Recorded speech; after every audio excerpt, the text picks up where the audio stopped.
Ретки се тие луѓе што сакаат да им е убаво околу нив, да имаат зеленило, да држат чисто. Еве јас овде во околинава и она што е мое прљаво фрлено во било кој и она што не е мое јас сакам да го направам да биде зелено. Еве имам напред на улица насадено и дрво, палеше дрво на улица на тротоарот. Собирам ѓубре кој ќе видам по улицата као малце ексцентрично ме гледаат другите, ама мене ми е добро кога сакам да седнам, кога ќе седнам да видам чисто околу мене, зелено, убаво да ми е едноставно. Тоа ми прави убаво во душата. Тоа е. А додека многу луѓе, ако ти сега исчистиш пред пола сат, за пола сат веќе некој поминал, јадел бурек, фрлил. Пушал, фрлил пикавец. Така да има луѓе што воопшто не ни води сметка дека тоа е чистотата му е за него, за убавина, за да личи дека луѓе живеат, не дури и животните некој пат држат почисто него одредени луѓе во нашава средина. Живее во една таква средина, тревњаци околу мене, се правеше, се ствараше, растеше таа наша бивша Југославија, све од ново од 48-та година. Така да тој живот во градов створи кај мене, што знам, некоја желба да ми биде се убаво зелено, додека другите го имале тоа во, например, по ридовите, по планините, само што знам зашто и сега не сакаат да има така тука во градот. Еве во овој крај овде.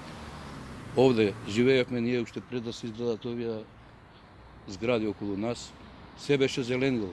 Овде беше тревњаци, огради живи, така да, што да кажам, пиле не можеше да пројде, а не прашина да дојде низ таа зеленила. Таа ограда беше, оваа тука беше уште 1 метар повисока.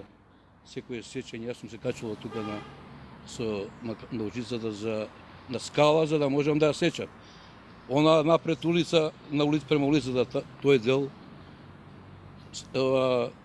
кој ќе се сечеше, кој ќе ја сечев едноставно јас, кастрев, полна беше прашина од тие коли што проваѓаат од по улицата, значи она го абсорбираше таа прљавштина овдека и така да кажам дека зеленилото вршеше работа. Сега е ова, ви гледате што е згради, веќе сосема друго прават и воздухот го прават другачи, што беше порано. Не знам поради некој профит или не знам што е, како е, зошто е тоа го направива.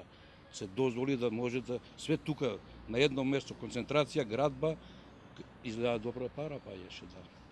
Познато е дека која партија е на власт, таа ја води и државата. У тие моменти, да речеме, претходнава 12 години. Сега оваа моментално година и пол ја води, малце уште не ја води, малце пуца. Тој што треба да го контролира, фактички, тој го прави тој неред. Се е корумпирано, власта, па позади незе тие инспекции, све тоа, све е врзано, па и судовите, све е тоа врзано едно со друго и ни го направи ова што ни го направи. Контролата ја немаше, оној што требаше да има ја немаше. Све идеше по свое. Сакам да кажам, да изгледа дојде демократијата и секој може да каже што сака да каже. Така да и со ова екологијата исто така. Не знам што би кажал.